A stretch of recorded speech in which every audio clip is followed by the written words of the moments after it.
আসসালামু আলাইকুম বন্ধুরা, আজকে আমি দেখাবো মুরগির মাংস দিয়ে খিচুড়ি রান্না। তো আমি এখানে 4 কেজি মুরগির মাংস রেখেছি। কড়াইটা গরম হয়ে গেছে, আমি এখন পরিমাণ মতন তেল দিয়ে দেব। তেলটা গরম হয়ে গেছে, আমি এখানে 250 গ্রাম পেঁয়াজ দিয়ে দিলাম, কাঁচামরিচ দিয়ে দেব। আমি 5-6টা কাঁচামরিচ দিয়ে দিচ্ছি এখানে। বন্ধুরা দেখুন, আমার পেঁয়াজটার কালার চেঞ্জ হয়েছে। 2 চা চামচ জিরে বাটা দেব, 2 চা চামচ আদা বাটা দেব। আমি এখানে 3 চা চামচ রসুন বাটা দিয়ে দেব,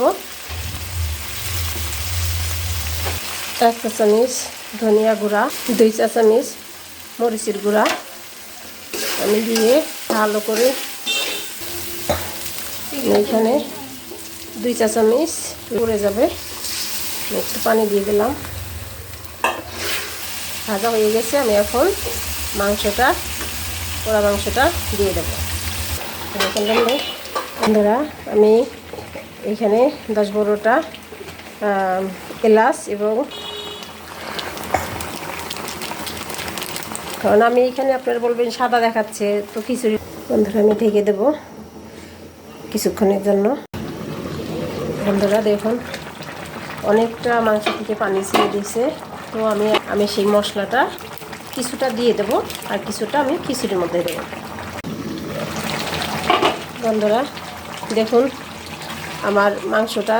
বন্ধুরা, আমি 2 কেজি চাউলের জন্য এখানে আমি 1/2 কেজি 250 গ্রাম পেঁয়াজ দিয়ে দিয়েছি।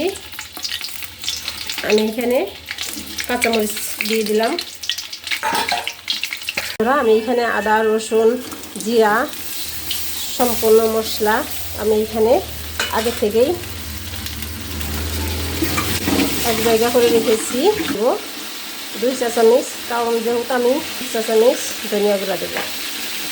ডাউলটা ভালো করে ধুয়ে ঝরিয়ে রাখছিলাম, আমি সেই ডাউলটা দিয়ে দিলাম।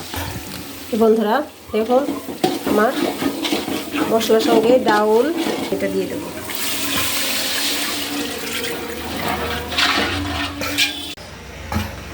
দেখুন বন্ধুরা, আমার পানিটা বলক এসে গেছে। তো আমি যে চাউলটা আগেই ঝরিয়ে রাখছি সেই চাউলটা আমি এখন পানির মধ্যে দিয়ে দেবো। কারণ আমি চাউলটা তেলের সঙ্গে একসঙ্গে মশলাটা 10-12টা কিশমিশ দিয়ে দেবো। আর বাকি যে মশলাটা রেখেছিলাম সেই মশলাটা আমি এখন দিয়ে, বন্ধুরা দেখুন বলক এসে গেছে, তাই দিলাম সেই মাংসটা আমি পোড়াটা ঢেলে দেবো। কারণ এখন দিলে কি হয়, পুরা খিচুড়ির সঙ্গে মাংসটা চাউলটা এসে যায়, তখন দিলে সুন্দর মতো মিশে যায়। বন্ধুরা দেখুন, খেতেও খুব স্বাদ। এই জন্য আমি ঘিটা দিয়ে দিচ্ছি।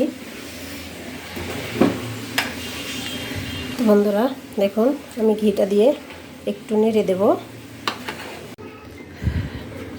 দেখুন বন্ধুরা, আমার খিচুড়িটা হয়ে গেছে, একদম ফুটে গেছে ঝরঝরা। তো আমি এখন চুলাটা অফ করে দেব। তো বন্ধুরা, আপনাদের কাছে অনুরোধ যে আপনারা সবাই আমার পাশে থাকবেন, আর ভিডিওটা আপনারা দেখবেন। আশা করি ভালো লাগবে। আল্লাহ হাফিজ।